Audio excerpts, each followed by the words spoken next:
Assalamualaikum warahmatullahi wabarakatuh.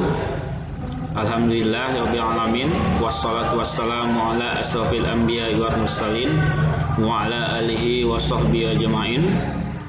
Alhamdulillah kita dapat bertemu kembali walaupun tak bertatap muka secara langsung, karena memang ini adalah sebuah peraturan yang ditetapkan oleh pemerintah untuk mencegah berkembangnya pandemi COVID-19 terutama di Kabupaten Langkat. Jadi dengan berhati kita harus hanya bertatap muka melalui video. Semoga nantinya anak-anak di rumah tetap bisa belajar seperti biasa walaupun dengan segala keterbatasan. Baiklah, kita nanti akan membahas pelajaran PKN untuk kelas 9. Ya, jadi diharapkan para siswa bisa dapat menyimak video yang akan tayang berikut ini.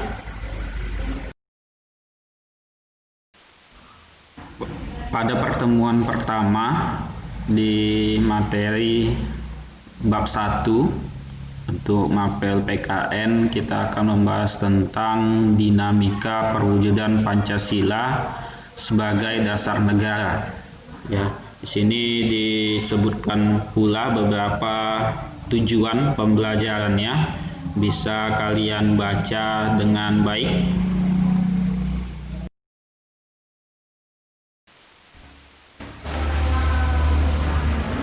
Pada masa awal kemerdekaan Indonesia, jadi setelah Indonesia merdeka, Indonesia itu banyak mendapatkan tantangan dari berbagai pihak. Selain menghadapi agresi militer dari Belanda, Indonesia juga menghadapi ancaman-ancaman dari dalam. Ya, pemberontakan masih terus terjadi di Indonesia, yang intinya dari periode 1945 sampai 1950. Tujuan utamanya adalah menggantikan Pancasila sebagai dasar negara Indonesia.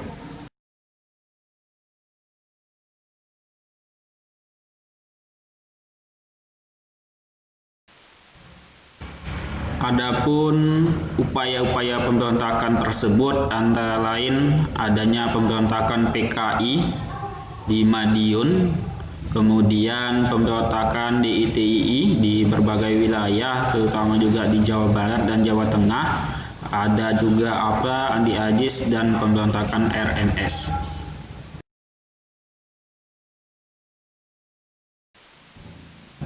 Di slide ini kalian bisa membaca apa itu pemberontakan PKI Madiun.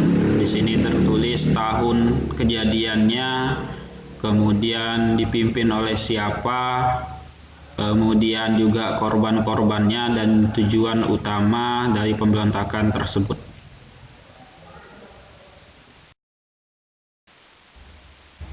Selain pemberontakan dari PKI di Madiun, yang tujuan utamanya tadi adalah mengganti ideologi Pancasila menjadi ideologi komunis, juga terjadi pemberontakan di ITII yang tujuan utamanya tetap sama, mengganti ideologi Pancasila, tetapi di sini mengganti Pancasila menjadi ajaran syariat Islam.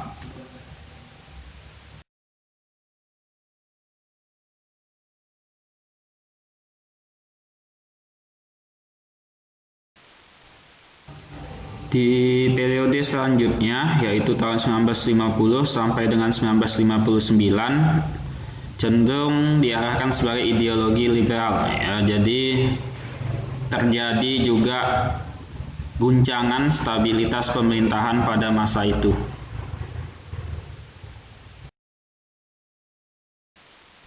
Di masa ini juga terjadi pemilihan umum pertama, yaitu pada tanggal 29 September 1955.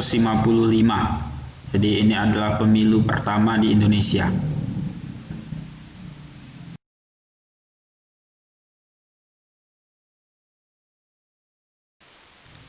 Pada masa ini juga banyak muncul pemberontakan, namun bedanya tujuan utamanya bukan mengganti ideologi Pancasila, tetapi tujuan utamanya lebih dari melepaskan diri dari Indonesia. Contohnya ada pemberontakan di ITI di Sulawesi Selatan, Kalimantan Selatan, dan Aceh, kemudian pemberontakan PRRI, dan juga pemberontakan Permesta. Selanjutnya kita masuk ke masa 1959 hingga 1966 yang juga disebut sebagai periode demokrasi terpimpin. Pada masa ini terjadi juga gejolak karena demokrasi dianggap tidak berada pada kekuasaan rakyat sebagaimana yang tertuang di dalam Pancasila, namun cenderung berada pada kekuasaan pribadi presiden.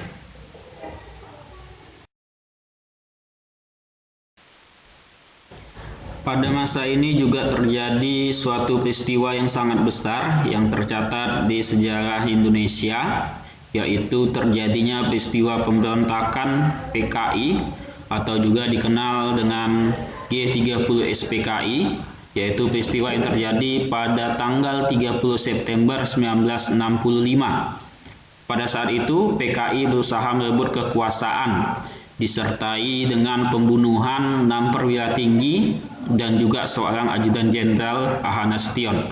Jadi peristiwa ini peristiwa yang sangat besar, yang peristiwa kelam yang pernah terjadi di Indonesia. Jadi anak-anak juga bisa nanti mencari bahannya ya tentang apa itu pemberontakan PKI, apa yang terjadi pada tanggal 30 September tersebut.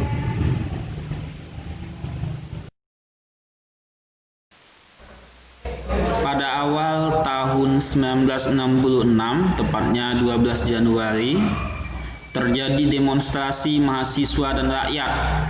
Demo besar yang menyampaikan beberapa tuntutan, ya dikenal juga tuntutan tersebut sebagai 3 tuntutan hati nurani rakyat atau juga disebut Tritura.